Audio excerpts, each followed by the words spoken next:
제가 전 목사님한테 전에 듣기로는 올해 처음 우리 이음채 불에 나오셔서 예배드리는 우리 지체들이 많다고 그래요. 맞습니까? 네. 나는 올해가 첫 해가 아니다. 손 한번 들어보세요. 첫 해인 분 손들어 그러면 안 들을 것 같아서. 네. 뒤쪽에는 거의 소위 새 가족이죠. 근데 뭐 우리 이 보스턴 지역이 아마 생소한 그런 지체들도 많을 것이고, 또 우리 방학을 마치고 새롭게 들어와서 이제 또 새 학기를 시작하는 그런 지체들도 많을 것인데, 여러분들이 소망하고 또 꿈꾸고 헌신하는 일들이 그냥 다 흩어지는 것이 아니라 아름다운 열매로 여러분의 삶에 돌아오기를 축복하고, 이음채플은 저희 보스턴 온누리 교회에서도 너무너무 중요하게 생각하는 그런 예배 공동체입니다. 여러분들이 이 대학생활을 하면서 사실 저도 저희 아들이 저는 이제 동부에 있는데 서부에서 이제 대학교를 다녔거든요. 올해 5월달에 이제 졸업하고 돌아왔는데 그 뭐 학교는 뭐 지가 알아서 다니는 거지만 늘 부모로서 걱정은 신앙생활 어떻게 할까 보니까 참 교회를 이렇게 보내서 이렇게 신앙생활 계속 할 수 있는 그런 건강한 토양을 찾기가 참 힘들더라고요. 그런 안타까움 또 주님이 주시는 마음으로 오래전에 시작된 이음 채플이 여러분들이 이곳에서 여러분들 뭐 꿈도 또 소망하는 것들도 있겠지만 여러분들 모두에게 또 영적으로도 건강한 토양이 되어서 여러분들이 세상 속에서나 또 주님 안에서나 부족함 없는 그런 하나님의 귀한 청년들로 살아갈 수 있기를 축복해요. 제가 지난주에 이제 이 보스턴에 처음 이제 보스턴은 아닌데 에머스트 쪽에 학교 때문에 이제 처음 온 우리 자매가 있었어요. 갑자기 이제 저는 전혀 모르는 지체인데 한국에 전화가 왔어요. 이분이 이제 여기서 좀 준비하고 있다가 이제 학교로 가야 되는데 가려고 하는 그날 교통사고를 당한 거예요. 그래서 남편이랑 이제 그분은 이제 이미 결혼을 해서 지금 여기 이제 박사 학위하러 오신 분인데 남편이랑 같이 와서 두 분이 같이 그냥 뭐 불의의 사고죠. 크게 사고가 나서 저도 좀 놀란 마음에 이렇게 계속 이제 챙기고 그렇게 했었는데, 사실 여러분들이 이곳에서 누가 도와줄 사람이 없잖아요. 그냥 혼자서 다 결정하고 여러분의 삶을 혼자서 다 선택하고 또 책임지고 이렇게 살아야 되는데, 제가 그 이제 과정을 쭉 지켜보면서 그 자매가 이제 남편이 더 많이 다치고 또 자매도 뭐 아픈데 너무너무 이렇게 두려워하고 이렇게 뭐 그런 사고를 당했으니까 불안해 하더라고요. 네, 제가 그 자매한테 했던 이야기가 하나님 없이 그냥 내가 혼자서 이 땅에서 예전에는 뭐 한국에 있을 때는 부모님들이 뭔가 좀 우리가 뭐 힘들면 엄마 아빠 부르면 뭐 언제든지 도와주시잖아요. 근데 여기는 그럴 수 없는 곳인데 하나님 없이 그렇게 혼자서 내가 아무 의지할 것 없이 살아가는 것, 그게 정말 우리가 두려워해야 되는 일이다, 그런 말씀을 드렸어요. 이곳에서 여러분들의 삶이 하나님 안에서 안전하고 건강하고 그리고 여러분의 학업에 귀한 열매가 있기를 축복합니다. 우리가 이제 새 학기를 여러분들 뭐 이제 시작하는데 어떤 이야기를 나눌까 목사님과 함께 좀 이제 제가 같이 이야기를 했는데, 교회에 대한 이야기를 우리 이음 지체들과 함께 좀 나누려고 합니다. 여러분들 가운데는 이제 이곳에서 처음 신앙생활하는 분들도 계실 거고 또 한국이나 또 보스턴의 또 다른 교회에서 신앙생활을 해오던 분들이 있을 텐데, 여러분들이 이제 이곳에도 교회가 많거든요. 여러분들이 예배드릴 교회가 없진 않을 텐데, 이음이라는 이 예배 공동체를 여러분들이 어쨌든 고민하시고 기도하시다가 결정해서 이제 나오시게 된 거잖아요. 예배드리는 이유가 이 이음 채플에 대한 여러분들의 기대가 있었기 때문이라고 저는 생각을 합니다. 우리는 교회에 대한 기대가 있어요. 하나님에 대한 기대도 있지요. 우리가 쫓아가는 아버지라고 부르는 하나님에 대한 기대가 있으니까 또 기도도 하고 또 하나님 안에서 우리가 길을 찾으려는 것 아닙니까? 여러분들이 하나님에 대해서 가지고 있는 기대들이 그럼 다 같냐? 그렇지는 않을 거예요. 다 다를 겁니다. 근데 가끔 교회 안에서 하나님에 대해서 이상한 기대를 하는 분들도 있으시더라고요. 그냥 우상에게나 할 법한 기대, 잘 먹고 잘 살게 해주세요. 그게 나쁜 기도는 저는 아니라고 생각합니다. 근데 그게 전부라는 게 문제지요. 그러니까 어떻게 보면 이 하나님에 대해서 기대하는 게 그냥 우리가 우상에게 가서 또 이렇게 기대하는 것과 그렇게 다르지 않은 그런 이상한 기대를 하면서 교회도 나오고 신앙생활하는 그런 분들도 계세요. 올바른 기대로 우리가 올바른 것을 하나님께 구하려면 하나님이 어떤 분인지에 대해서 잘 알아야 합니다. 하나님을 모르니까 우리가 이상한 것들을 자꾸 기도하고 또 기대하거든요. 자, 여러분들이 어떤 기대를 가지고 이 이음채플에 나와서 지금 예배하고 계실 것이고 또 그 기대는 또 하나님에 대한 기대의 연장선이겠지요. 자, 우리만 기대가 있는 게 아니라 하나님도 우리에 대해서 기대하시는 게 있어요. 하나님께서 우리를 교회로 부르셨습니다. 왜 그랬을까요?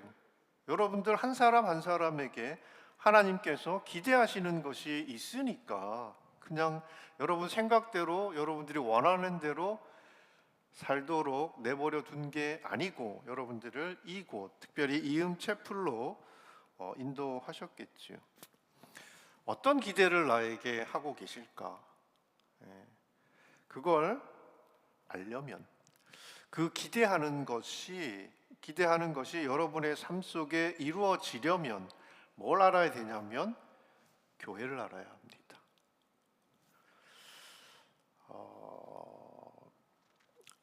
여러분들이 이제 꿈꾸는 것이 있을 거예요. 여러분들이 그 꿈이 이루어지면 되게 행복할 것 같잖아요. 내가 꿈꾸는 게 있어요. 어떤 직업일 수도 있고 그게 내가 소위 말하는 성공일 수도 있을 텐데 여러분들이 꿈꾸는 것을 이루면 내 손에 쥐면 행복할 거라고 생각하고 열심히 이렇게 달려가잖아요. 근데 제가 이렇게 사람들 만나보니까 막 되게 성공한 사람이에요. 누가 봐도 부러워해요. 근데 본인은 행복하지 않은 자신이 열심히 해서 성취한 건데도 거기에 그렇게 만족하지 못하는 분들을 보게 됩니다. 근데 왜 그러냐 하면 여러분들의 꿈이 현실이 되었다고 해서 여러분들이 성공한 인생이 되는 게 아니고 여러분이 꿈꾸는 것이 하나님께서 기대하는 것이어야 됩니다. 하나님의 뜻과 하나님의 기대와 여러분들에 대한 꿈이 있을 텐데 그 꿈과 다른 꿈을 쫓아가서 그 꿈을 내 손에 쥐었다고 해서 내가 행복해지거나 내가 성공한 사람이라고 내가 생각할 수 없다는 거예요. 그래서 하나님께서 여러분들에게 기대하시는 것들, 하나님이 여러분들에게 꿈꾸시는 것들을 여러분들이 헤아리는 지혜가 필요해요. 하나님이 우리를 교회로 부르셨기 때문에 이 교회로 부르신 데는 어떤 이유가 있을 것이고 기대가 있을 겁니다. 그 기대를 잘 알려면 우리가 이 교회를 잘 알 필요가 있습니다. 그래서 새로운 학기를 시작하는 우리 임지체 모든 지체들이 교회를 좀 잘 이해했으면 좋겠다. 그리고 여러분들을 이곳으로 부르신 하나님의 기대를 여러분들이 확인해 가는, 그리고 나에 대한 기대를 여러분의 삶 가운데 하나님께서 어떻게 이루어 가시는지를 확인하는 그런 복된 삶을 살아갈 수 있기를 축복합니다. 임채플은 이 도심에 우리 유학생들을 위한 예배 공동체라는 비전으로 세워진 교회입니다. 이 비전이 여러분의 삶을 통해서, 이곳 함께한 여러분 모두를 통해서 역사가 되는 그런 교회가 되기를 축복하고, 또 여러분이 함께 그 비전을 쫓아가면서 각자를 하나님의 자녀로 부르신 그 뜻을 쫓아갈 수 있기를 축복합니다. 자, 우리 에베소서 우리 읽어주신 말씀은 11절부터 16절까지 말씀인데, 우리 에베소서 4장 1절 말씀을 좀 같이 한번 봤으면 좋겠어요. 혹시 준비되어 있나요? 자, 한 목소리로 읽겠습니다. 그러므로 주를 위해 갇힌 몸인 나는 여러분에게 권면합니다. 여러분은 부르심을 받았으니 그 부르심에 합당하게 사십시오. 자, 교회에 대한 이야기를 하면서 제가 이 에베소서 말씀을 나누려고 합니다. 바울이 이제 이 에베소서라는 편지를 에베소 교회 성도들에게 보냈어요. 자, 그 당시에 이 에베소 교회가 여러 가지 문제가 있었습니다. 이 에베소라는 곳은 헬라 문화, 그리스 문화의 영향권 아래에 있는 그런 도시예요. 그러니까 대부분의 성도들이 이방인들이었습니다. 물론 그 가운데는 유대적인 배경을 가진 성도들도 있었어요. 그런데 이방인 지역에 세워진 이방인 교회입니다. 그러니까 이 헬라 문화에, 그리스 문화에 노출되어 있습니다. 예. 그러니까 문화적인 그 그리스 문화의 영향을 늘 받으면서 살 수밖에 없는 거지요. 여러분들이 한국에 살면 한국의 문화의 영향을 받게 됩니다. 또 미국에, 또 이 보스턴에 여러분 이제 생활하시게 되면 이 지역의 문화에 영향을 받을 수밖에 없지요. 그렇게 노출되게 되어 있습니다. 자, 그리고 내가 원하지 않아도, 의도치 않게 거기는 뭐 그냥 우상을 섬기고 뭐 그렇게 제사 드리고 이런 게 늘 일상이었던 곳이에요. 그러니까 내가 원하든 원하지 않든 내가 알지 못하는 사이에 그런 위험에 노출될 수 있는 그런 어려움도 도사리고 있어요. 그리고 내부적으로는 특별히 이 유대인들하고 이방인들 성도들이 함께 신앙생활을 하면서 갈등도 있었어요. 자, 그러니까 에베소 교회가 세상 사람들 눈에 여러분 어떻게 비춰졌을까요? 저는 교회 관련해서 좀 되게 듣기 불편한 말 중에 하나가, 우리 이제 어떤 이제 교회 다니는 분들 보면 저희 교회 참 좋은 교회입니다. 저희 교회 성도들 참 좋아요. 이렇게 이제 자기 교회를 또 성도들을 소개하는 분들을 만납니다. 내가 출석하는 교회에 애정과 자긍심을 가지고 있다는 거는 좋은 거지요. 근데 저는 이 말이 왜 불편하냐면, 우리 교회는 좋은 교회입니다. 그러면 나쁜 교회도 있다는 얘기잖아요. 저는 모든 교회는 좋아야 한다고 믿습니다. 그리스도의 몸된 교회는 어디에 있든 어떤 모습이든 좋아야 하는 게 너무 당연한 거지요. 그래서 좋은 교회를 만나는 것이 축복이고, 우리 교회 성도들 너무 좋은 성도들이라서 감사한다는 이런 이야기를 들으면 좀 마음이 편하지 않은 거예요. 근데 이건 당위죠. 교회가 좋아야 한다라는 것은 당위입니다. 성도들 거룩해야 한다, 당위지요. 근데 현실 속의 교회는, 현실의 성도들은 이 좋고 나쁨을 이야기할 수밖에 없더라는 거지요. 교회를 바라보는 세상의 시선이 곱지 않은 이유 중에 하나가, 믿는 사람들이 세상 사람들과 뭐가 다르냐, 믿는 사람들이 믿지 않는 세상 사람들보다 오히려 더하더라, 뭐 이런 이야기들을 합니다. 우리가 그런 이야기를 들을 때마다 야, 쟤들 뭐 몰라서 그래. 교회를 몰라서 그렇고 예수 믿는 성도들에 대해서 잘 몰라서 이해하지 못해서 그렇게 이야기하는 거야. 이렇게 우리가 치부하고 넘어가는 분들도 계신데, 그러면 우리는 세상과 담을 쌓게 됩니다. 여러분, 왜 이런 이야기를 하겠습니까? 세상 사람들이 왜 교회에 대해서 성도들에게 야, 쟤들 뭐 하나 다른 거 없어, 오히려 더해, 왜 이런 이야기를 하냐면, 세상 사람들도요, 교회 믿는 자들에 대해서 기대하는 게 있기 때문에 그래요.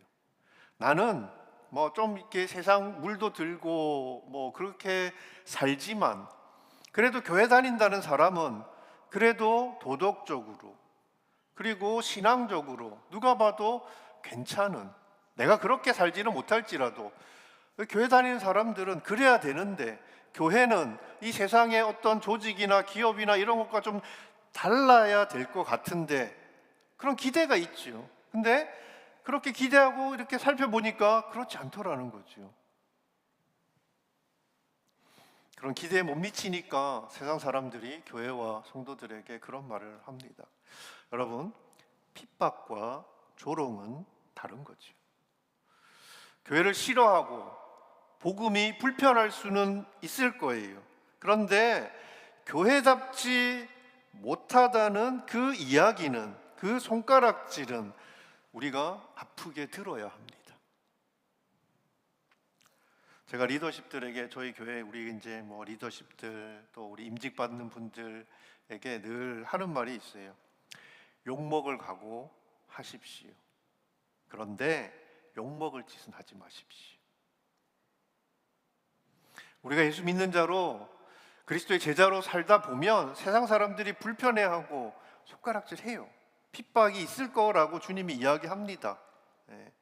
그러나 그렇다고 해서 우리가 욕먹을 짓 하지 않는 것, 그리스도인답게 사는 것 중요한 거지요.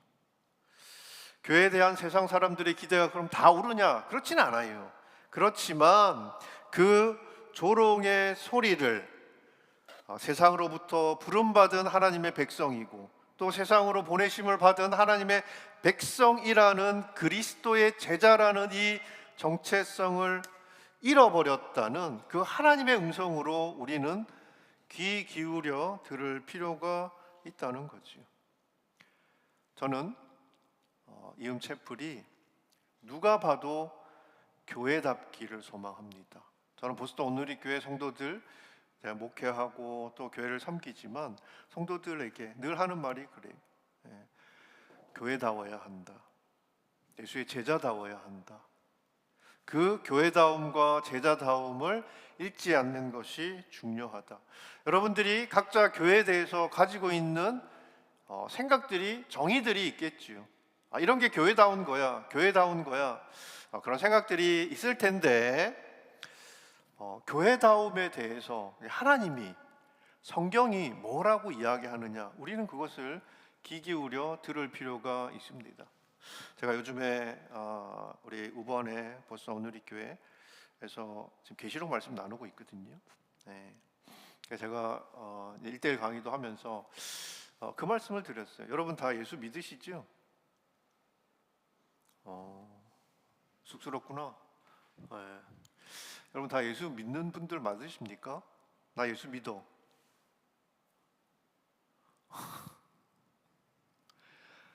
전 목사님 같이 많이 놀아야겠어요. 여러분, 제가 성도들하고 이야기해 보면 다 자기들 예수 믿는다고 해요. 다 고백하죠. 예수 믿는다.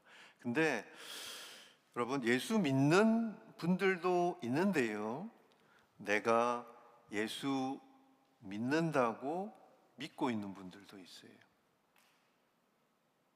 이건 완전히 다른 얘기예요. 내가 예수 믿는다고 믿는 거는 내 생각이잖아요. 그죠? 난 예수 믿어. 난 하나님의 자녀야. 나는 예수의 제자야. 내가 그렇게 생각하고 믿는 거지요. 그 생각을 존중하지만 정말 중요한 거는 여러분의 생각이 아니라 하나님의 인정입니다. 나는 예수 믿는다고 생각하는데, 나는 그렇게 믿고 있는데, 실제로 하나님이 여러분들을 볼 때 예수 믿는 자로 인정을 해 주시느냐, 이건 정 다른 이야기거든요. 그래서 여러분의 생각을 존중하지만, 교회에 대한 여러분의 생각도 존중하지만, 하나님께서 교회가 뭐라고 이야기하시는지를 들을 필요가 있어요. 자, 에베소서 1장 22절 23절 말씀입니다. 자, 같이 읽어볼게요. 그리고 하나님께서는 만물을 그리스도의 발 아래 복종하게 하시고 그리스도를 만물 위에 교회의 머리로 삼으셨습니다. 교회는 그리스도의 몸이요 만물 안에서 만물을 충만하게 하시는 분의 충만입니다. 간단하게 이야기하면 교회는 그리스도의 터 위에 세워진 그리스도의 몸이다. 그리스도는 교회의 머리가 되시는 분이다 라는 이야기입니다. 처음부터 끝까지 그리스도로 충만한 곳이 교회다. 처음부터 끝까지 그리스도로 충만한 것이 성도다. 그리스도로부터 시작하고 그리스도로 마치는 것이 교회고 성도다. 이게 성경이 교회에 대해서 이야기해 주는 교회의 정의입니다. 머리라는 것은 대표라는 의미도 있고요, 주인이라는 의미도 있습니다. 머리의 역할은 몸의 사용을 결정하지요. 그래서 교회는 그리스도의 인도하심을 받는 곳입니다. 근데 가만히 보면 교회의 머리가 그리스도라고 우리가 입으로 이야기는 하고 그렇게 알고는 있는데, 현실에 교회의 머리가 사람인 경우도 있고요, 돈인 경우도 있고요, 건물인 경우도 있고요, 조직인 경우도 있고요, 정치인 경우도 있습니다. 그리스도가 아닌 것들이 교회의 머리 역할을 하고 있는 교회, 여러분, 그 교회가 교회다운 교회일까요? 겉으로 보면 할 거 다 하죠. 예배도 드리고 헌신도 하고 사역도 하고 헌금도 하고 다 합니다. 우리는 교회라고 생각해요. 근데 그 교회를 보시는, 그 교회의 머리 되시고 주인 되시는 그리스도에게 나는 교회일까? 이건 다른 얘기일 거예요. 그러니까 그리스도가 아닌 다른 것이 교회의 주인이 되고 교회를 이끌어가고 있다면 교회는 그리스도를 잃어버린 거예요. 오늘날 현실의 교회의 위기는 다른 거 없어요. 그리스도를 잃어버린 거예요. 복음을 잃어버린 거예요. 그럼 왜 이런 일이 일어날까요? 왜 교회가 그리스도를 잃어버릴까요? 왜 성도들이 그리스도를 잃어버릴까요? 여러분, 그리스도를 잃어버린 그 자리에 뭔가가 채워져 있겠지요. 그걸 우리가 가져와서 교회를 만든 거예요. 왜 그리스도를 잃어버리냐 하면 우리가 그리스도로만은 부족해 라고 생각하기 때문에 그래요. 복음 좋아, 예배 좋아, 그리스도 다 좋은데 요즘 이 세상에 그것만 가지고 어떻게 교회가 교회일 수 있고 성도가 성도로 살 수 있냐는 거죠. 필요한 것들이 많아요. 세상에서도 가져와서 우리가 교회 안에 심어놓은 것들이 많더라는 거죠. 주님만으로 충분하다면, 여기 보면 만물에서 만물을 충만하게 하시는 분이 그리스도인데, 그리스도로 충만하고 그리스도로 부족하지 않다고 내가 느끼면, 내가 그렇게 내 삶 가운데 경험하면, 여러분, 그리스도의 그 자리에 다른 것들이 들어올 틈을 우리가 내어줄 이유가 없지요. 근데 그렇게 생각하지 않는다는 거예요. 자, 골로새서 말씀을 보겠습니다. 1장 23절. 그러므로 여러분은 믿음 안에 거하고 튼튼한 터 위에 굳게 서서 여러분이 들은 복음의 소망에서 떠나지 않아야 합니다. 복음은 천하 모든 피조물에게 선포됐고 나 바로 이 복음의 일꾼이 됐습니다. 여러분, 믿음을 잃어버리면 예수 아닌 다른 것이 내 삶을 차지하게 됩니다. 믿음을 잃어버리면 교회의 머리가 바뀌어요.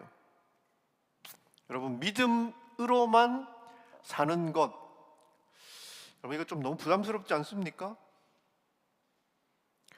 믿음도 필요하지만 믿음 말고 다른 것들도 필요하다고 생각하지 않았어요?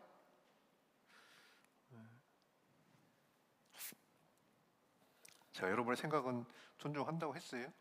네. 근데 여러분, 믿음 아닌 다른 것이 여러분들 삶 가운데 자리 잡으면 정말 중요한 예수가 사라지게 됩니다. 예수 아닌 다른 것을 여러분들이 섬기며 다른 것을 쫓아가게 됩니다. 바울은 다른 이야기 안 해요. 그리스도의 터 위에 견고하게 서라고 이야기합니다. 여러분, 기도와 말씀 아닌 다른 것으로 그리스도의 터 위에 견고하게 설 수 있는 방법은 없습니다. 기도와 말씀이 사라지면 그 자리를 세상의 능력과 세상의 지혜가 차지하고 결국 우리는 믿음을 떠나게 됩니다. 여러분, 비극 뭔지 아세요? 내가 그 믿음을 떠나 있으면서도 나는 믿음 안에서 믿음을 쫓아서 믿음의 사람으로 살고 있다고 착각하는 거예요. 기도와 말씀으로 여러분 그리스도의 터 위에 견고하게 선 공동체이기를 축복합니다. 제가 지난주에 저희 교회 우리 이제 같이 말씀 나누면서 제가 8월 달에 지금 여러분 9월 달에 큐티하고 계시나요?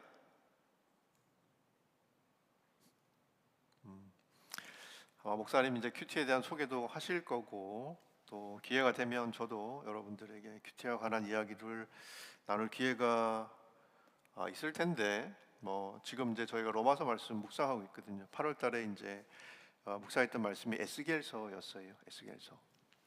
에스겔서 말씀을 이제 저도 큐티하면서 쭉 묵상하는데 한 주간 동안 계속 제가 묵상했던 말씀이 뭐였냐면 하나님은 질투하시는 하나님이다 라는 말씀이었어요. 잘 아는 말씀이죠. 하나님은 질투하시는 하나님이다. 그러면 이제 그 말씀을 우리가 묵상하면서 야, 하나님 뒤끝 있으시니까 비위를 건드리면 안 되겠네 이렇게 생각할 수도 있지만 제가 그 말씀을 묵상하면서 질투하시는 하나님,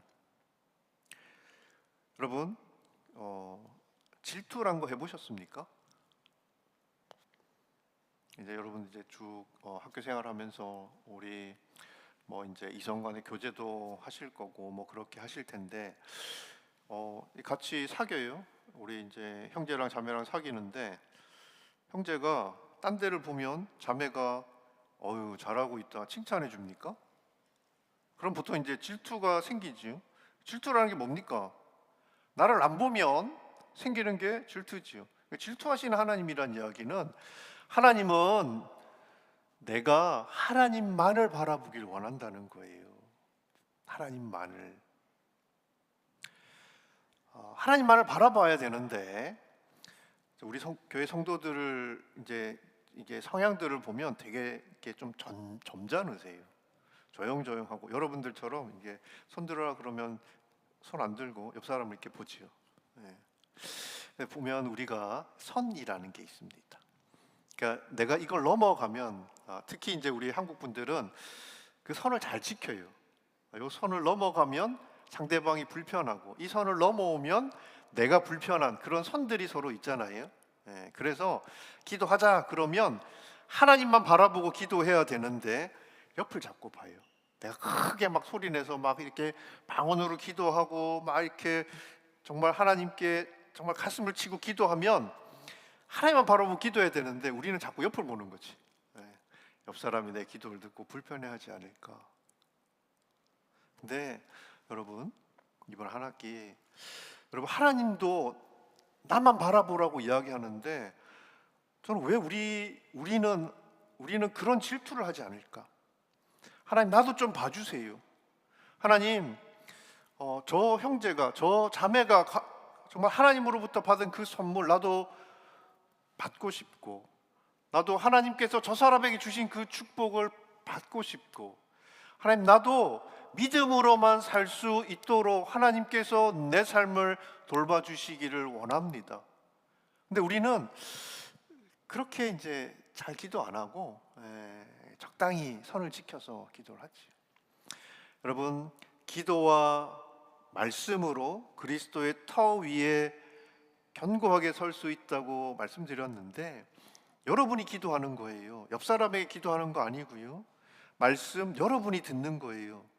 나를 통해서 옆 사람에게 말해주라고 여러분 하나님께서 이야기해 주시는 게 아니라, 그래서 여러분에게 하나님께서 주시는 음성을 매일매일 말씀 가운데서 만나고, 그리고 그 말씀을 가지고 하나님 앞에 기도하세요. 그리고 그 기도가 여러분의 삶 가운데 쌓이기를 축복합니다. 그 기도로 여러분의 삶이, 여러분의 하시는 모든 일들이 덮이기를 축복합니다. 그래서 하나님이 보면, 하나님 보실 때 여러분들을 보면 그 기도가 보이도록, 그 기도가 보인다는 게 예수로 충만한 그리스도인으로 이 땅을 살아가는 거거든요. 이 한 학기 여러분들이 기도와 말씀 위에, 그리스도의 터 위에 견고하게 서 있기를 축복해요. 자, 그러면 주님이 부르신, 기대하시는 이 부르심에 합당한 교회는 어떤 것이 그 합당한 교회 모습일까? 오늘 본문에 읽었던 내용이 이야기해 줍니다. 자, 11절부터 12절, 11절 12절 말씀 같이 한번 읽을게요. 자, 시작. 그가 어떤 사람은 사도로, 어떤 사람은 예언자로, 어떤 사람은 복음 전도자로, 어떤 사람은 목사로, 어떤 사람은 교사로 삼으셨으니 이는 성도들을 섬기는 일을 준비하게 하며 그리스도의 몸을 세우려는 것입니다. 자, 부르심에 합당한 교회는 첫 번째 특징이 뭐냐 하면 달라요. 다 교사로 부르지도 않고, 다 목사로 부르지도 않고, 다 선교사로 부르지도 않아요. 여러분들에게 주시는 은사도 다릅니다. 달라요. 에베소 교회는 유대인들만의 교회, 이방인들만의 교회가 아니었어요. 인종, 피부색, 출신, 히스토리, 살아온 역사, 학벌 뭐 다 다른 사람들이 함께 했습니다. 그게 교회예요. 교회 안에도 은사도 다르고 직분도 다르고 다 달라요. 맡은 역할, 일 다르죠. 교회는 열린 광장과 같은 곳이어야 합니다. 아픈 사람에게도, 가난한 사람에게도, 죄인에게도 열려있는 곳이 교회여야 합니다. 복음은 사람을 차별하지 않아요. 현실은 어때요? 현실은 이 다름이 너무너무 불편한 거죠. 유대인들은 이방인들과 같이 예배 드리는 게 너무 불편해요. 이방인들은 유대인들이 되게 꼰대 같아. 힘든 거예요. 서로 막 불편한 거예요. 다르니까. 나랑 비슷했으면 좋겠는데, 그러니까 우리가 좀 비슷한 사람들끼리 같이 있으면 편하잖아요. 그래서 끼리끼리 모이고 끼리끼리 놀고 끼리끼리 뭘 하잖아요. 에베소 교회도 그랬어요. 유대인들이요, 유대인 성도들이 이방인 성도들이 같이 예배 드리는데, 그래 예배 드리니까 좋아. 뭐 복음은 사람을 차별하지 않는다니까 같이 예배 드리는데, 야, 그렇지만 할례는 받아야 돼. 그래야 너희가 하나님의 자녀가 될 수 있는 거야. 가르쳤지요. 그러니까 서로 교회라는 곳이 서로 다른 사람들이 함께하는 곳이다라는 것을 인정을 하지 않으니까 막 비교를 하는 거예요. 우열을 가리지요.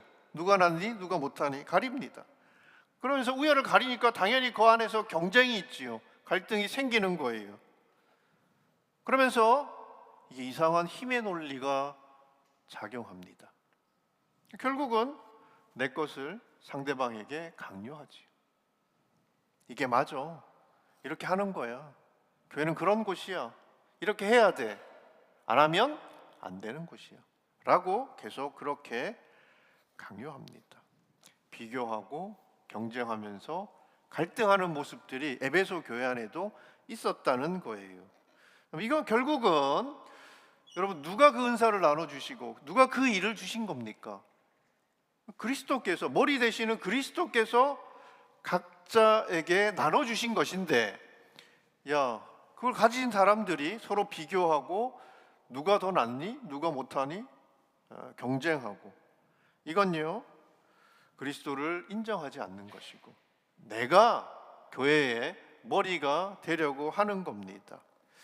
교회의 머리이신 그리스도가 아닌 다른 것이 머리가 되려고 하거나 머리라고 사람들이 여길 때 교회는 병들어요.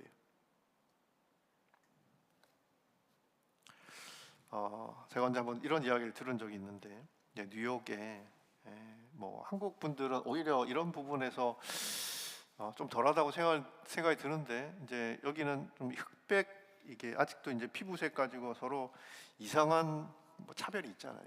그러니까 뉴욕에 이제 한 흑인 성도가 출장을 갔어요. 주일 예배를 이제 드려야 되니까 이제 예배를 드리러 교회를 찾아갔어요. 근데 마침 그 찾아간 교회가 이제 백인들 교회인 거예요. 백인들이 모여서 예배 드리는 교회. 여러분 이제 보시면 흑인들끼리 모여서 예배 드리고, 백인들은 또 백인들끼리 모여서 예배 드리는 곳이 많아요, 이 미국에. 그래서 이제 흑인 성도가 이제 백인 들이 모이는 이제 그 교회에 갔더니 이제 안내한 분이 출입구 막은 거예요. 그래서 이제 다른 교회를 소개해 줍니다. 여기 오지 마시고 이쪽 교회 가서 예배 드리라고. 그러니까 마치 올 수 없는 사람이 온 것 같은 그런 차가운 교회를 이분이 겪으면서 주님에게 이제 한탄하는 거죠. 주님, 교회가 이러면 안 되는 거 아닙니까? 그랬더니 주님이 하시는 음성이, 나도 아직 못 들어가 봤다. 우리는 그렇게 사람들과의 관계 속에 벽을 만들고 그렇게 하는데, 실제로는 그게 주님과 내가 담쌓고 사는 거예요. 되게 아픈 이야기죠. 말로는 교회는 누구에게나 열린 곳이라고 이야기합니다. 그런데 이래서는 안 되고 저래서 안 되는 이유들이 많더라고요. 제가 한국에서 이제 한국 본부 온누리교회 섬길 때, 이제 저는 이제 새가족, 저희가 이제 7주 가정을 하거든요. 여기 몇 주 해요? 그거밖에 안 해요?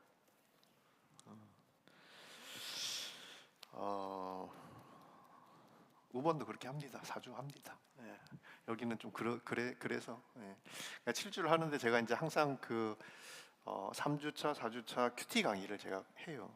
제가 쭉 큐티 사역을 이제 본부에서 했기 때문에. 온누리 교회는 뭐 아시겠지만, 뭐 아시는 분들이 있으시겠지만, 새가족들이 매주 많이 와요. 새가족들이. 새가족 강의를 하면 항상 이제 이 새가족 강의가 뭐 한 3번 정도 있거든요. 근데 꼭 가면 뭐 거의 30분, 20분 항상 그렇게 오세요. 새가족 등록하시는 분들이. 그 보면 이제 처음 교회 출석하는 분들도 있고, 또 여러 가지 사정으로 이제 교회 옮기시는 분들도 있어요. 그래서 이제 이걸 두고 이제 수평 이동이다 막 이렇게 이야기하시는 분들도 있는데, 저는 그때 새가족들 볼 때마다 늘 마음이 짠했어요. 왜 그러냐면, 이분들이 교회를 그래도 찾다 여기까지 왔을 텐데, 이 온누리 교회도 자기 교회가 아니면 이분들이 어느 교회를 갈 수 있을까? 목회자로서 그런 마음이 들어서 그래요. 여러분, 여기 보스턴에 교회가 없지 않습니다. 그럼에도 이 이음을 찾은 여러분들은 교회에 대한 기대를 가지고 왔겠지요. 그 중에는 분명 나와 다른 분이 많을 거예요. 하나님은 꼭 이렇게 좀 약간 어떤 때는 이렇게 좀 이상하시다는 생각이 드는 게, 꼭 내가 정말 싫은 사람과 같이 순이 돼. 예. 그럼 지금 정말 불편하죠. 나와 다른 사람과 함께하는 게 우리는 그냥 천성적으로 불편합니다. 근데 여러분, 교회는 원래 다른 게 당연한 것이 당연하다. 그게 이래서 안 되고 저래서 안 되는 이유를 찾고 다름을 불편하게 여기고 나와 같아질 것을 강요하면 교회는 광장이 아니라 밀실이 됩니다. 딱 그 사람들, 나랑 딱 마음에 맞는 사람들, 그런 사람들만 딱 같이 들어오게 되는. 여러분, 그 밀실에 중요한 거는 주님은 안 계실 거라는 거예요. 주님은 환자를 찾아가고 또 죄인을 찾아가고 찾아오는 자들을 밀어내지 않으시고 다 받아주셨지. 주님의 몸된 교회답게 여러분들이 열려있기를 축복합니다. 이음채풀이 열려있는 광장이 될 수 있도록 여러분들이 벽이 되지 않기를 축복해요. 다른 분들 오면 야, 하나님께서 또 이 이음채풀을 통해서 행하실, 또 이분에게 이음채풀을 통해서 주실, 또 이음채풀도 이분을 통해서 우리가 뭔가 하나님을 만나게 되는 그런 귀한 선물을 주셨구나, 그런 마음으로 함께 할 수 있기를 축복합니다. 자, 첫 번째 교회의 특징은 다름이고요. 두 번째 13절부터 15절까지 말씀 보겠습니다. 띄워주세요. 자, 같이 한번 보겠습니다. 우리는 모두 하나님의 아들을 믿는 것과 아는 지식에 하나가 돼 온전한 사람을 이루어 그리스도께서 충만하신 정도에까지 도달해야 합니다. 우리는 더 이상 사람들의 속임수, 곧 거짓된 관계로 인한 술책에 넘어가 온갖 교훈의 풍조에 떠밀리고 휩쓸리는 어린아이가 되지 말고 사랑 가운데 진리를 말하며 범사의 머리 되시는 그리스도에게까지 자라나야 합니다. 교회는 변화하고 자라나는 곳이, 성장하는 곳이. 제가 예전에 진짜 맘먹고 카메라를 샀던 적이 있어요. 막 이렇게 비교해 가면서 이제 며칠 고민하다가 그래, 나름 꽤 비싼 값을 주고 샀는데, 야, 이게 산지 얼마 안 돼서 제가 잘 몰라서 그런지 몰라도 카메라가 이제 고장이 났어요. 열받죠? 네. 비싼 값을 주고 사서 내가 막 이렇게 기대한 게 있었는데 그게 막 재구실 못하고 뭐 그러면 속상해요. 하나님도 우리를 아들의 생명을 값으로 치르고 사셨어요. 우리가 그만큼 귀한 존재예요. 여러분, 나만 귀한 게 아니고 옆에 내가 쟤는 왜 저래? 라고 생각하는 그 분을 위해서도 하나님은 아들의 생명을 값으로 주고 사셨어요. 나는 어떻게 생각할지 모르겠지만 여러분, 하나님께 여러분들은 모두 다 귀한 자식이에요. 자, 그런데 그렇게 값비싼 대가를 치르고 하나님께서 사신 귀한 자녀들인데 얘들이 재구실을 못하고 여전히 어둠의 일부가 되어서 살고 있는 것을 보면 속 터지겠죠. 그 아버지 마음이겠죠. 교회는 그런 분들을 위한 곳입니다. 교회는 의인들의 놀이터가 아니라 죄인들의 쉼터여야 해요. 죄인들이 오는 곳이지요. 죄인을 위해서 필요한 곳입니다. 그러니까 여러분, 교회 문을 열고 들어오는 사람들, 그러니까 처음 교회 문을 열고 들어오는 사람은 자, 이제부터 거룩한 의로운 삶을 살 준비가 되어 있는 사람들이 아니에요.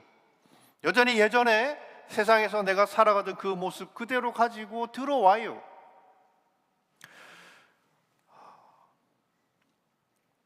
그러니까 다 보면 날카롭지요. 다 칼 한 자루씩 품고 삽니다. 가시들이 많아요. 같이 있으려면 이 다름이 너무 불편해지는 거예요. 그런 분들과 같이 생활하려면, 신앙생활 하려면. 자, 근데 그런 곳이 교회예요. 죄인을 위해서, 죄인을 향해서 열려 있어야 되는 곳이 교회입니다. 근데 조금 우리가 분별할 필요가 있는 게 모든 사람에게 열려 있지만 죄인들에게도 열려 있는 곳이지만 그렇다고 해서 뭘 해도 괜찮은 죄의 자유 이용권을 주는 것은 아니다. 요즘 뭐 교회 아주 뜨거운 이제 감자가 된 이슈가 이 동성애 문제지요. 뭐 그걸 예를 들자면 여러분 교회는 동성애자들에게 열려 있어야 합니다. 싫은가요? 지금까지 내가 설교했는데 싫지요. 내가 그런 거를 받아들이지 못하는 사람이라면. 여러분 그렇지만 교회는 그런 분들에게 열려 있어야 합니다. 그럼에도 불구하고 교회가 그러면 야 동성애도 괜찮다고 인정하고 받아들이는 곳인가? 그건 아니에요. 뭐 사람들이 어떻게 이야기하든 성경은 이 동성애에 대해서 죄라고 정의하고 있습니다. 죄인 거예요. 하나님이 죄라고 정하신 것은 모세의 때나 지금이나 앞으로도 변하지 않아요. 그 죄에 대한 대가는 지불해야 합니다. 그때도 지금도 앞으로도 변함없이.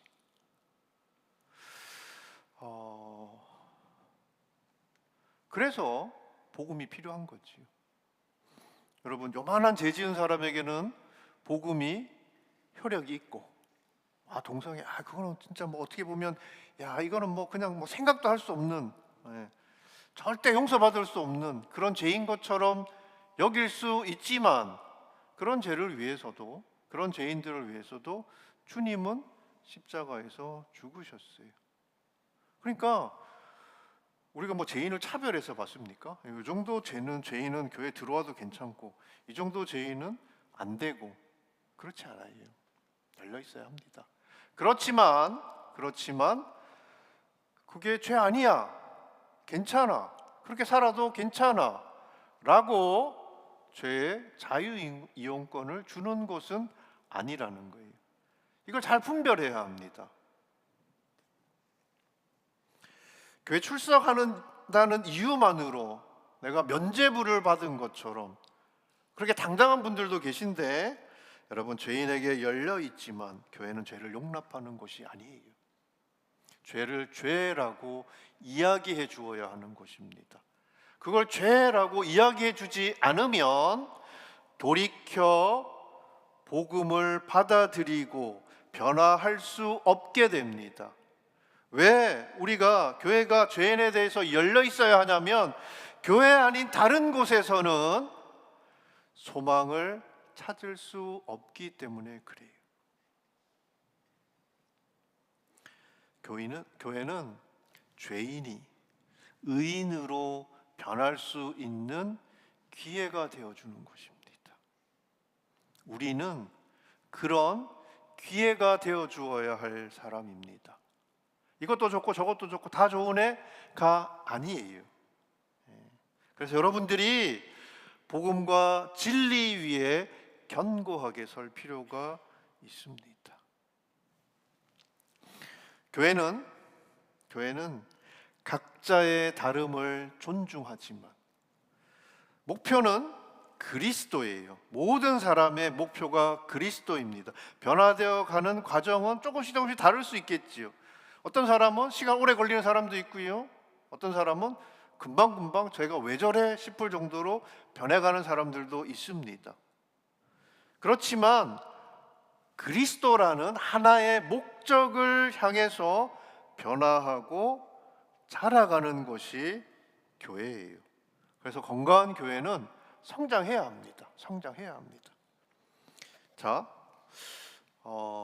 나중에 제가 이제 큐티 강의할 때 이야기 한 번 더 하겠습니다만, 여러분 예수 만나셨지요? 한 3명 끄떡끄떡 예수 만나셨어요? 왜 이렇게 자신들이 없어? 우리 학생들이 못 만나도 만났다고 하는 거 아닙니까? 자, 예수 만났어요? 예. 여러분 예수 만나고 여러분의 삶 가운데 어떤 변화가 있습니까? 내가 예수 만나면 내 구원받은 하나님의 백성이 되면 세상 사람들은 우리 보고 야, 너 예수 만났는데 왜 변한 게 없어?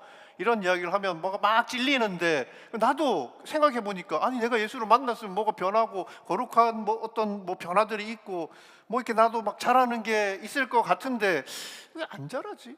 왜 안 변하지? 하면서 우리는 예수 안 만난 거 아닐까? 약간 이제 거기서 약간 고민이 되지요. 이거 너무 중요한 문제잖아요. 난 예수 만났다고 생각하는데 여러 가지 이렇게 내 삶에서 드러나는 것들을 보면 예수 만난 사람이면 반드시 나와야 되는 뭔가 있어야 될 것 같은데 안 보이니까 이제 스스로가 걱정이 되지요. 네. 네, 그러면서 이제 사람들이 특히 이단들이 야, 너 예수 안 만난 거야. 예수 만났는데 왜 변한 게 없어? 여러분 속으면 안 됩니다. 예. 여러분 예수 만나면 변하는 게 맞는데 예수 만나자마자 여러분 다 변할 것 같으세요? 여러분들의 습관, 나쁜 예전에 세상적인 뭐 그런 습관들, 야 이거 다 끊어야지 난 교회 갈 수 있어 뭐 이렇게 생각하고 교회 안 나오는 핑계를 만드는 분들도 계시던데 여러분 예수 만나자마자 이게 다 변할까요? 그러지 않아요. 예. 저는 뭐 특별히 뭐 은사는 아닌데 교회 오래 다닌 분들 보면 이제 얼굴이 분별이 돼요. 우리 절에 오래 다닌 분들하고 우리 교회 오래 다닌 권사님 얼굴을 보면 좀 얼굴이 좀 다르더라고요. 네. 여러분 우리가 예수를 만나면 바뀝니다. 얼굴도 바뀌고 습관도 바뀌고 관계도 바뀌죠. 바뀌어요. 근데 이게 예수 만나자마자 변하는 게 아니에요. 예수 만나자마자 변하는 건 딱 한 가지입니다. 마음이에요. 마음. 예수를 만나면 예전에 없던 마음을 하나님께서 우리에게 주세요. 그게 갈라디아서 5장에 나와 있어요. 성령의 소욕. 육체의 소욕과 성령의 소욕 이야기 들어보셨지요? 육체의 소욕은 욕심이에요. 옛날에 우리는 욕심대로 살았어요. 나한테 좋은 것을 쫓아서 살았어요. 그렇게 사는 게 너무 당연했어요. 이상한 게 아니에요. 근데 우리가 예수를 만나면 성령의 소욕이라는 새로운 마음이 생깁니다. 이게 여러분 안에서 부딪혀요. 그래서 내가 욕심을 따라서 살려고 하면 옛날처럼 관성대로 살려고 하면 성령이 옆에서 딴지를 거는 거지. 야, 그러면 안 되지. 네가 예수 만난 하나님의 자녀인데 그렇게 살면 되겠냐고 찌르지요. 그래서 이렇게 살려고 그러면 또 욕심이 나를 또 끌어당겨. 그래서 예전에는 없던 갈등이 생겨요. 죄라는 걸 아니까, 하나님께서 내가 어떻게 살기를 바라는지 아니까 갈등이 생기지요. 딱 거기까지 갈등만 해요. 갈등만. 왜냐하면 우리의 마음은 변했는데 내 몸이, 이 육신이 변하지 않아요. 그래서 로마서 7장에 보면 바울이 그런 고백을 합니다. 오라 나는 곤고한 사람이로다. 내가 마음으로는 하나님의 법을 즐거워하지만, 그러니까 마음은 하나님의 법을 따라 살고 싶은 거예요. 근데 내 육신으로는 죄의 법을 섬기노라. 이 두 가지 법이 나를 자꾸 지배한다는 거죠. 어떤 때는 성령이 마음이 이기고 어떤 때는 육체의 마음이 이기는 거예요. 그러니까 우리가 예수를 만나면 죄를 알아요. 갈등이 생겨요. 성령의 소욕이 생긴 거예요. 그럼 예수 만난 거예요. 그러니까 속지 마세요. 여러분들이 예수 안 만난 게 아니라 여러분들이 변해야 될 게 아직 안 변한 겁니다. 몸이 안 변한 거예요. 몸이 변하려면 시간이 걸려요. 신앙생활 하면서 변하는 거예요. 자, 그런데 여러분들 가만히 보면 교회 생활 한 10년, 20년 했다고 하는 사람인데 저건 왜 안 변할까? 그런 사람들이 있죠. 시간이 필요한데 시간이 해결해 주진 않아요. 그래서 경건의 훈련을 해야 합니다. 변화와 성장을 위해서. 여러분들 이제 목사님이 여러분들에게 큐티 1대1 이야기 하실 거예요. 매일매일 말씀을 따라 살아가는 경건의 훈련. 말씀, 여러분 이 성경을 보면 예수에 대한 이야기도 나오고 기도에 대한 이야기도 나오고 성령에 대한 이야기도 많이 나오지요. 근데 막 흩어져 있어요. 그걸 하나로 모아놓은 것이, 주제별로 모아놓은 것이 1:1이에요. 그래서 성령의 사람은 어떻게 사는지, 기도 어떻게 하면 되는지, 이런 것들을 여러분들이 양육의 과정을 통해서 배워야 합니다. 그래야 변화할 수 있어요. 그래야 그리스도라는 목표를 향해서 여러분들이 자라날 수 있는 거예요. 우리는 부족해요. 누구도 완전한 의인으로 교회 문을 열고 들어온 사람은 없습니다. 근데 시간이 지나도 변하지 않는 성도를 보면 목회자로서 너무 마음이 안타깝지. 여러분의 마음의 방향이 늘 그리스도를 향해 있기를 축복하고, 여러분 열심히 공부하시고, 또 이 보스턴에서의 시간들을 하나님께서 주신 선물이잖아요. 그리고 지금 여러분의 때가 어떻게 보면 참 반짝반짝하는 빛나는 시간들이에요.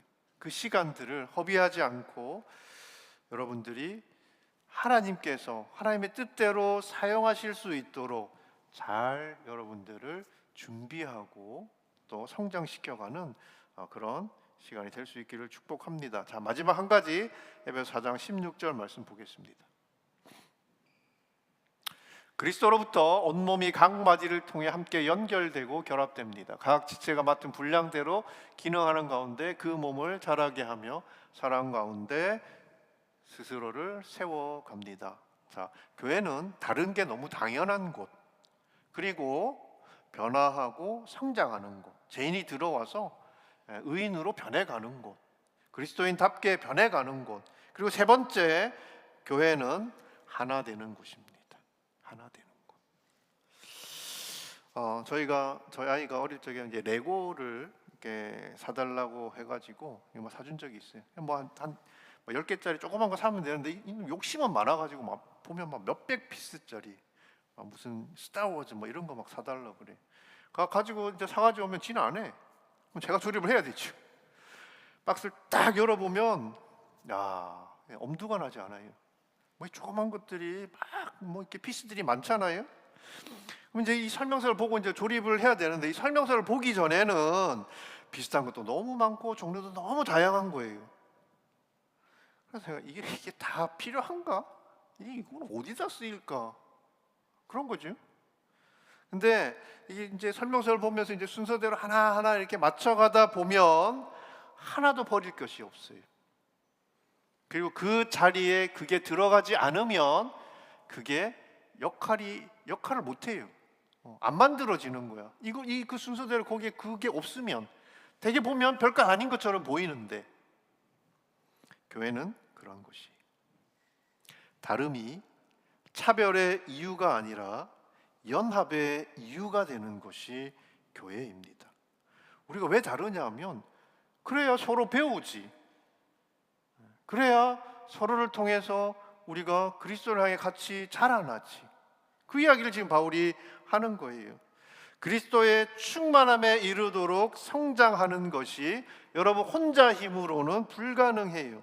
그래서 다름이 불편하지만 그 다름이 불편한 고마움이 될 수 있는 곳이 교회입니다. 누구도 혼자 두지 않고 아무도 버리지 않는 것이 교회예요. 그 쓸모를 찾아주고 그리고 귀하게 쓰임받게 하는 곳이 교회입니다. 그걸 누가 하냐면 여러분들이 하는 거예요. 교회의 특징은 다양성과 동일성이 있어요. 사람들은 특히 이 에베소 교회는 그 다양성을 특수성으로 이해했습니다. 통일성을 획일성으로 이해했어요. 그러면서 갈등이 생긴 거예요. 서로 직분과 역할과 쓰임새는 다르지만 한 몸을 이루는 지체가 자신의 역할을, 손은 손의 역할을, 발은 발의 역할을 잘 감당하면 그 몸이 건강하게 그 몸이 해야 될 일들을 하게 됩니다. 눈은 눈이 발 보고, 발은 손 보고, 손은 어디 보고, 이렇게 서로 왜 나는 저렇게 되지 않냐, 서로 이렇게 불평하고 불만을 가질 수 있지만 여러분 그런 것들이 없으면 우리가 혼자 그 몸이 감당해야 될 일들을 잘 감당할 수 없다는 거지. 그래서 우리가 그리스도의 지체들로, 몸을 이루는 지체들로 여러분 각자에게 주신 달란트를 여러분 잘 사용해서 충성하는 종들이 될 수 있기를 축복합니다. 복음서에 보면 달란트 비유 아시죠? 사람에게 주인이 종에게 어떤 사람은 1달란트를 주고 어떤 사람은 2달란트를 주고 어떤 사람은 5달란트를 줘요. 나중에 돌아와서 결산을 합니다. 주님이 1달란트 나눠준 종을 막 책망을 해요. 남기라는 것을 못 남겨서 그런 게 아니고, 여러분 그 보면 2달란트 받은 사람은 2달란트 남겼다고 주님이 착하고 충성된 종이라고 칭찬합니다. 5달란트 받은 사람은 5달란트 남겼다고 착하고 충성된 종이라고 칭찬합니다. 주님은 각자 우리에게 나눠주신 것이 다 다를 수 있지요. 근데 내가 많은 것을 남겨야 주님께서 칭찬하시는 게 아니고 자신에게 주님께서 주신 것을 가지고 충성하는 사람. 그러니까 하늘나라에서 큰 자는 많은 것 남긴 사람이 아니라 충성한 사람이에요. 그렇게 여러분들에게 주신 하나님께서 지혜를 따라서 나눠주신 은사와 여러분들의 일들을 통해서 교회를 건강하게 세워나갈 수 있기를 축복합니다. 주님이 여러분들을 통해서 행하실 일이 있어서 이곳까지, 그리고 이 이음체풀이라는 이 모판 안으로 여러분들을 부르신 것이라고 믿습니다. 저는 목회자로서 기대가 돼요. 주님이 마음을 두신 곳에 우리가 있고, 또 주님이 기뻐하시는 일에 여러분들 가슴이 뛰는 그런 아름다운 청년의 때를 살아갈 수 있기를 축복합니다.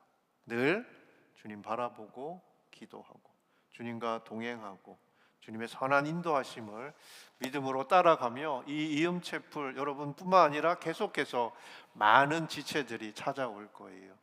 그분들에게 열려있는, 그리고 그들에게 주님 만나는 기회가 되어줄 수 있는, 그래서 함께 자라서 주님이 기뻐하시는 귀한 교회를 세워갈 수 있기를 축복합니다. 우리 같이 한번 기도할까요?